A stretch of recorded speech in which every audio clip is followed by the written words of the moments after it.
Moving into our last segment of the day is probably the best one. You have, I want to say it's CNN, and forgive me, everybody, they keep switching out reporters here in the seats. There's different reporters for different news outlets that will show up, I imagine, depending on their schedule. I'm pretty sure this is CNN. He's filling in for Matt Whittingley, I think is the guy's last name. But great question here, and has her fumbling, him going, I'm trying to get and understand why Joe Biden's not showing up in Ohio. She literally doesn't know what to say, you guys. She absolutely doesn't have a clue what to say. Let's go ahead and roll it. Okay, good. Just two questions. First of all, the president frequently visits the sites of many natural and man-made disasters, and this situation in East Palestine has clearly required a multi-agency response from the federal and the state level. So I guess I'm just struggling to understand why the president wouldn't go to East Palestine. Does it simply not meet the bar for a presidential visit? Look, I want to be very clear here. There's no reason to struggle, I don't think, on this question. I think when you look at how the federal agencies have responded from day one and took... She don't know what to say and how to respond to that question. That's the White House for you, folks.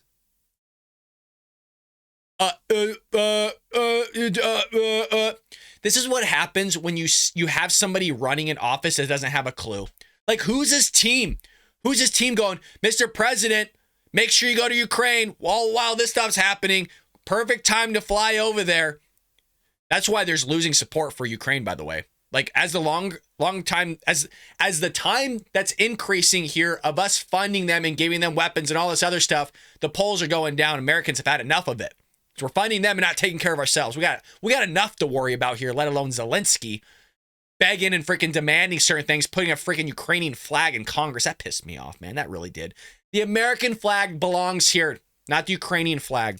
This very seriously and reacted within hours of the derailment and was on the ground.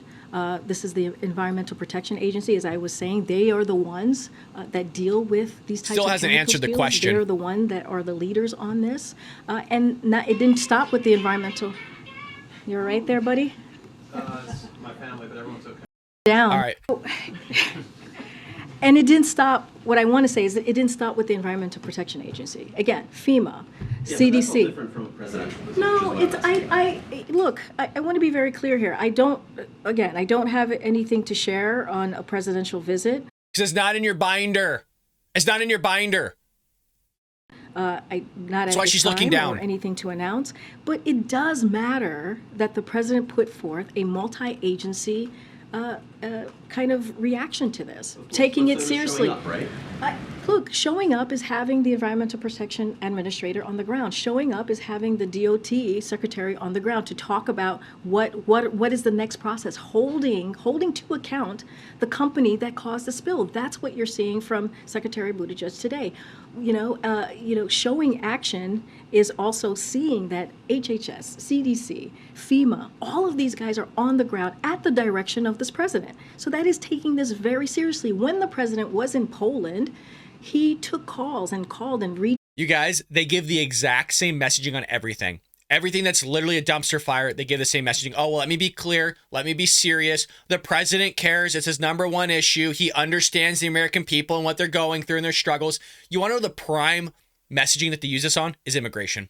Literally for 2 years, they keep saying, well, it's his number one issue. He's doing everything he can. It's a challenge. It isn't a crisis. We understand what they're going through down there in the border towns. We understand the effects they're having, the rise in crime, the fentanyl, and the drugs that are coming through. The violent gang members are sitting there harassing Americans down there.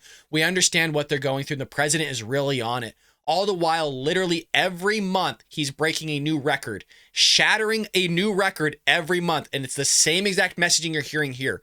They don't have a clue how to govern. They don't have a clue on how to be president. They don't have a clue on how to be an administration that's actually for the American people. What they know how to do is spend your taxpayer dollars in the wrong areas and give them to somebody freaking else that doesn't actually know how to run the show here correctly. Meaning give our money fixing our railways, you lunatic Democrat Party. God, it drives you up a wall, right? I mean, hell, a banger of a show on a Friday, but it drives you up a wall. Just seeing this consistently from this party, and you got knuckleheads that are going, oh, he's doing everything right. He's getting it. He understands everybody. You MAGA supporters don't understand. He's doing everything he can. ageism, racist, you bigots. I mean, it's amazing that there's still functioning people out there. I think Joe Biden is doing a good job. And it really makes you question on how much we can actually classify them as being functioning adults. Reached out and got updates from his leadership in those agencies, and he continued to make sure that he was While he was in talking Poland. to to Governor the governors of Pennsylvania and Ohio, Governor DeWine and Shapiro. That matters. That's what leadership looks like, and leadership matters as well. And that's what. No, what leadership looks like is Donald Trump being there, giving people food, giving people water, asking questions, touring the sites, actually being a boot on the ground and showing that he cares about the American people, buying first responders, McDonald's and other food, making sure they're taken care of. No, that's a leader right there. Not a knucklehead in Poland taking care of their energy, not in freaking Zelensky's Ukrainian townhome doing whatever doing there. No. Donald Trump being there, number 45, that's a leader right there. Joe Biden is not a leader. Joe Biden is a nothing. Okay, he's a nothing. He hasn't done anything for us other than freaking increase our deficit, allow millions of people to pour across the border illegally, allow millions of pounds of fentanyl and other drug to pour across the border. Terrorists have literally come across our border. He allowed freaking Russia to invade Ukraine by not being hard on Russia. Now we're about to see the same thing from China and Taiwan because he's in the pocket of the Chinese. So what's next? What's next from this guy? You're seeing, instead of political stunts that we're seeing from the other side. Look, people have been talking about regulation and deregulation. One of the things, here we go. Got to blame it on somebody else. We've been hearing from the other side. We've been hearing from the GOP about Come on, how Karine, now blame they're us. interested. All of a sudden, they are interested in the safety of East Palestine when they have for years have been in lockstep with the retail lobby in lockstep. Making sure that they think that the safety, they were stopping or repealing the common sense safety laws that would, help in this situation.